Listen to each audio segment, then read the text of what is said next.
फेंकेंगे। जुआरी जुगड़ों की बारिश भरपूर होगा। अब आप लोगों को सचेत रहना है। कौन आप लोगों को 20 साल से ठग रहा है? केंद्र में 11 साल, बिहार में 20 साल। समझिए, जो 2005 में पैदा हुआ आज जो है नौजवान हो गया होगा। तब से अब तक इस सरकार ने आपके लिए क्या किया, ये सोचने की जरूरत है। आज ये कार्यक्रम जो है बैदात, स्वर्गीय बैदात जी के पुण्यतिथि के अवसर पर रखा गया। हम उनको नमन करते हैं, श्रद्धा के सुमन उनके चरणों पर अर्पित करते हैं, उनको याद करते हैं। लेकिन यहाँ कितने नौजवान भाई हैं, जरा हाथ उठा के बता दो, जो बेरोजगार है? कितने लोग बेरोजगार है यहाँ? सबसे बड़ा दुश्मन क्या है आपका?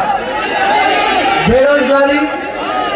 ये कोसी सीमांचल का इलाका, मिथिलांचल का इलाका, और कितने ऐसे आपके परिवार वाले हैं, चाहे आपके भाई हो, बेटा हो, पति हो, पिता हो, जो दूसरे राज्य जाकर के कमाने का काम करते। कितने ऐसे लोग हैं जिनके रिश्तेदार जो है दूसरे राज्य जाकर के कमाने का काम करते। यानी पलायन आपका दुश्मन है, गरीबी आपका दुश्मन है। आज भी बिहार के सबसे अगर कोई पिछड़ा गरीब इलाका है तो ये कोसी का ही है, सीमांचल का ही है, मिथिलांचल का ही है। 94 लाख ऐसा परिवार है जिसका आय 6,000 रुपया से कम है। लोग तो बड़ी बड़ी बातें करते हैं। हम सवाल पूछना चाहते हैं हम एनडीए के लोगों से। एनडीए का मतलब है नेशनल दामाद अलायंस। आयोग बना उसमें रामविलास जी पासवान जी के दामाद, जीतन राम मांझी जी के दामाद, और अशोक चौधरी जो है आरएसएस कोटा से उनका दामाद आयोग में। सब दामाद लोग को आयोग में लोग भर दिया है। और प्रधानमंत्री जी आते हैं तो हम लोगों को परिवारवाद के बारे में गाली देते हैं, लेकिन ये नहीं बताते कि उनके बिहार के मंत्रिमंडल में 50% जो मंत्री है वो परिवार वाले लोग हैं। एक उनका डिप्टी सीएम है बड़बोला, आप जानते हैं ना, हम ही लोग के पार्टी में थे। लालू जी ने ही मंत्री बनाया सबसे पहली बार। और जब पार्टी तोड़ करके वो भाग गए तो कितना पार्टी घूम घूम करके वहां गए। उनका भी तो सब परिवार है, और भी देखिएगा कितना लोग हैं। लेकिन हम इस पे नकारात्मक बात करने हम नहीं आए हैं, हम सकारात्मक बात करने आए हैं, क्योंकि हमको सकारात्मक राजनीति करनी है। हमारी लड़ाई किसी व्यक्ति या पार्टी से नहीं है, हमारी लड़ाई विचारधारा की है, और हमारी लड़ाई बेरोजगारी से है, महंगाई से है, पलायन से है, गरीबी से है। गरीबी खत्म होना चाहिए कि नहीं होना चाहिए? पलायन रुकना चाहिए कि नहीं रुकना चाहिए? बेरोजगारी खत्म होना चाहिए कि नहीं होना चाहिए? आप लोग को शिक्षा की शिक्षा मिलनी चाहिए कि नहीं होना चाहिए? अपराध मुक्त बिहार होना चाहिए कि नहीं होना चाहिए? आप लोगों को भ्रष्टाचार से मुक्ति चाहिए कि नहीं चाहिए? दिल पे हाथ रख के बोलिएगा कि भ्रष्टाचार बढ़ाओ कि नहीं बढ़ाओ? थाना चले जाइए, ब्लॉक चले जाइए, सही बताइए, बिना घूस दिए कोनो काम हो रहा है? चारों ओर अफसरशाही है, कोई जनता का पूछ नहीं, सुनवाई नहीं, कार्रवाई नहीं, अपराधी पे लगाम है। गरीब परिवार में किसी बच्चे के साथ रेप हो जाए, किसी की हत्या हो जाए, कोई जो है कोई हादसा हो जाए, लेकिन उसका ढंग से कार्रवाई पुलिस नहीं कर पाती, न्याय नहीं ला पाती। सारी समस्याएं हैं। उसने आप लोगों के बीच हम आए, हम नए सोच के हैं, नौजवान हैं, नया बिहार बनाना है कि नहीं बनाना। आप लोग जानते हैं कि सरकार जो है अगर गाड़ी खरीदिएगा तो 15 साल पुरानी गाड़ी आपको चलाने की अनुमति नहीं देती है। काहे नहीं देती है? इसलिए नहीं देती क्योंकि गाड़ी खटारा हो जाती है, कब इंजन बढ़ जाएगा, कब धुआं छोड़ने लगेगा, कब टायर पंचर हो जाएगा। तो जब सरकार 15 साल पुरानी गाड़ी की इजाजत नहीं देती है तो आप 20 साल पुराना सरकार, खटारा सरकार, तो आप कैसे चलने दीजिएगा? कितना लोग यहाँ किसान है, खेती बाड़ी करते हैं, एक ही ब्रेडवा का बीज खेत में रोपिएगा 20 साल तक तो खेत बंजर हो जाता है, नहीं होता है, फसल भी नहीं मिलता है। तो अब समय आ गया है नए ब्रांड का नया बीज खेत में रोपे ताकि फसल भी अच्छे हो और आने वाले नस्लों का भविष्य भी बेहतर हो। ये हम लोगों का काम है। देखिए, हम ज्यादा कुछ नहीं कहेंगे, आप लोग होशियार लोग हैं। हम बोले थे कि 10 लाख नौकरी देंगे, चाचा जी बोले 20 में, तो कहां से देगा? अपने बाप के पास से पैसा ला के देगा। हम आए 17 महीने 5 लाख लोगों को सरकारी नौकरी हम लोगों ने दिया। आरक्षण 65% हम लोगों ने बढ़ाया। जाति आधारित गणना हम लोगों ने कराने का काम किया। ये सारा काम IT policy, tourism policy, sports policy, Bihar के लिए 50,000 करोड़ का निवेश हम लोग लेकर के आए। 17 महीने में हम लोगों ने काम किया। लेकिन चाचा जी फिर पलट गए। आज भले श्रेय किसी को भी लेना हो लो, लेकिन इसी बहाने नौकरी और रोजगार पे तो चर्चा हो रही है। आप देखिएगा, ये नकलची सरकार, ये नकलची सरकार। हम बोले 10 लाख देंगे तो अब नीतीश जी और बीजेपी के लोग अभी ट्वीट करके बोले कि 1 करोड़ रोजगार देंगे। अब कहां से लाएंगे? नकलची सरकार है। हम बोले पूरा बिहार घूमे, 20 साल से 400 रुपया मात्र पेंशन मिल रहा था, चाहे वृद्धा पेंशन हो, विधवा पेंशन हो या दिव्यांगों का पेंशन हो। हम घूमे लगा कि भाई पेंशन तो बढ़ाने की जरूरत है, महंगाई बढ़ी है। हमने ऐलान किया कि हम 1500 रुपया जो है पेंशन कराने का काम करेंगे। तो ये नकलची सरकार पीछे से घोषणा करके अभी 1100 कर देंगे। हमने बोला युवा आयोग का गठन करेंगे, तो ये सरकार कहती है कि हम भी युवा आयोग बनाएंगे। हमने बोला बिहार गरीब राज्य है, देश का सबसे गरीब राज्य है, सबसे महंगा बिजली क्यों खरीदता है बिहार? पूरे देश में अगर सबसे महंगा बिजली मिल रहा है तो वो बिहार में मिल रहा है। हमने घोषणा किया जब हमारी सरकार बनेगी तो 200 यूनिट फ्री में हम लोग जो है बिजली देने का काम करेंगे। मिलना चाहिए नहीं मिलना चाहिए? तो पीछे से सरकार अपने सूत्रों के हवाले से एक खबर चलवाती है कि 100 यूनिट फ्री अब कर देंगे। समझ रहे हैं? हमने बोला माताएं बहनों के लिए माई बहन मान योजना लाएंगे, जैसे हमारा सरकार झारखंड में है, चल रहा है। हर महीना खाते में 2500 रुपया माता और बहन के हम लोग डलवाने का काम करेंगे। देखिए आने वाले समय में इसका भी नकल लोग करने वाले। मेरा कहने का मतलब ये है कि ये सरकार जो है थक चुकी है। हमारे मुख्यमंत्री थक चुके हैं और रिटायर्ड अधिकारियों के साथ बिहार चला। आप देखिए, जो काम इनके पास कोई नया विजन नहीं है, कोई रोड मैप नहीं है, बिहार को ये आगे कैसे ले जाएंगे, कैसे तरक्की होगी, कोई कुछ बताएगा कि आपके कोचिंग के लिए लोग क्या करेंगे? कोई बात करता है विकास को लेकर के? आज तेजस्वी आया है, आज हम कहने आए हैं जब हमारी सरकार बनेगी तो कोसी के लिए कोसी विकास प्राधिकरण यानी कोसी डेवलपमेंट अथॉरिटी का हम लोग गठन कराया जाएगा।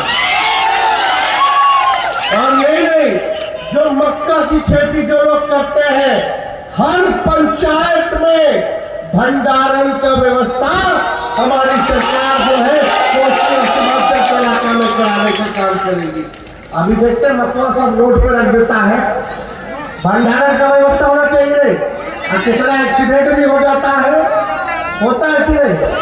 तो भंडारण का व्यवस्था हर पंचायत में होना चाहिए ना। ये हम लोग आएंगे तो हम लोग कराने का काम करेंगे। और युवा आयोग का तो गठन होगा ही। युवा अगर नौकरी पाने जाओगे तो तुम लोग फॉर्म भरते हो कि नहीं भरते हो? कितना फीस है? 500, 1000 वो फॉर्म फीस जो है माफ कर दिया जाएगा, निःशुल्क होगा। आप परीक्षा केंद्र जाइएगा, घर से परीक्षा केंद्र से घर वापस, तो आपका किराया आपको देने की जरूरत नहीं, वो सरकार देने का काम करेगी। अभी जाता है लड़के सब तैयारी करके, पेपर लीक हो जाता है, फिर पता नहीं कब होगा परीक्षा। आना जाना, पढ़ाई का तैयारी, कोचिंग के ट्यूशन, सबका खर्चा कहाँ से होगा? तेजस्वी जब 17 महीने रहा तो एक बार भी पेपर लीक नहीं हुआ, समय पे परीक्षा हुआ, समय पे रिजल्ट निकला, और हाथ में हम लोग गांधी मैदान में नियुक्ति पत्र देने का काम किया। सारा काम हम लोगों ने समय पे करने का काम किया। लेकिन अब जरूरत है कि आप सब, हर समाज, हर वर्ग के लोग, आप लोग एकजुट हो जाइए। ये दंगा पार्टी केवल भड़काने का काम करेगी, मुद्दे की बात नहीं करेगी, मुद्दों की बात करेगी।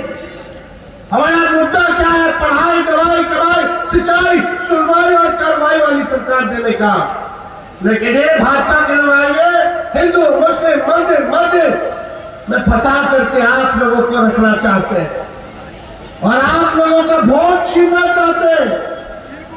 हम लोगों के संविधान में बाबा साहब ने एक अधिकार दिया, चाहे वो राष्ट्रपति हो या वो हमारा गरीब से गरीब क्यों ना हो, उसको एक वोट देने का अधिकार है। और वोट की ताकत तो आप लोग जानिए, वोट का इतना ताकत है कि प्रधानमंत्री को भी नतमस्तक होना पड़ता है आप लोगों के आगे, जनता के आगे। और ये लोग जो लालू जी कहते थे वोट का राज मतलब छोड़ का राज, ये अधिकार इलेक्शन कमीशन के बहाने से आप लोगों का छीनना चाहते हैं। जबरदस्ती वोटर लिस्ट में से नाम हटाने की तैयारी की जा रही है। यानी यहाँ बैठा चाहे तेजस्वी क्यों ना हो, आप लोग क्यों ना हो, अब आपको भी अपना नागरिकता साबित करना पड़ेगा, बताना पड़ेगा कि आप इस देश के हैं कि नहीं। क्या गजब बात है भाई। कुछ दिन पहले अभी चुनाव हुआ, उसी वोटर लिस्ट से हुआ, 3 बार प्रधानमंत्री बन गए नरेंद्र मोदी जी। क्या वो फर्जी वोटर की वजह से बने हैं? ये अचानक से चुनाव से 2 महीने पहले ये फर्जी वादा किया जा रहा है गरीब, वंचित, शोषित समाज का, चाहे दलित हो या अल्पसंख्यक लोग हो या पिछड़ा समाज से आते हो या अति पिछड़ा समाज से आते हो, उनके वोटों को काटने की तैयारी। जब एक बार वोटर लिस्ट से आपका नाम कट जाएगा तो आप इस देश के नागरिक नहीं होंगे। जब इस देश के नागरिक नहीं होइएगा तो आपका राशन बंद कर देगा, आपका पेंशन बंद कर देगा, और जमीन सर्वे करा करके आपकी जो संपत्ति है उसको भी लोग हड़प करके अमीरों को देने की तैयारी ये लोग कर रहे हैं। एक बड़ी साजिश ये भाजपा के लोग जो है कर रहे हैं। गरीबी नहीं मिटाना चाहते, ये गरीब को ही मिटा देना चाहते हैं। ऐसी गरीब विरोधी सरकार हम लोगों को नहीं चाहिए। हमको अपना जनता का सरकार चाहिए, नया सरकार चाहिए, तेज रफ्तार से जो विकास कर सके, बिहार को चौवन राज्य में ले जा सके, हमको ऐसा सरकार चाहिए। ये लोग निकम्मे लोग हैं, इन लोगों से काम नहीं होगा। और मीडिया के लोग तो और टीटीएम करते रहते, ताबड़तोड़ तेल वाली, और बार पर केवल सरकार का बात देता है, विपक्ष का नहीं देता। ये लोग मोदी मीडिया के लोग ये अफवाह फैला रहे थे, अरे बिहार में अभी पूरा कामों नहीं हुआ, जमो नहीं हुआ। अब बोलता है कि नेपाल का आदमी आ गया, बांग्लादेश का आदमी आ गया, म्यांमार का आदमी आ गया। हाँ, 2003 के बाद से अब याद आया। वही विदेशी लोग के वोट से नरेंद्र मोदी जी प्रधानमंत्री बन गए, तब कहा थे।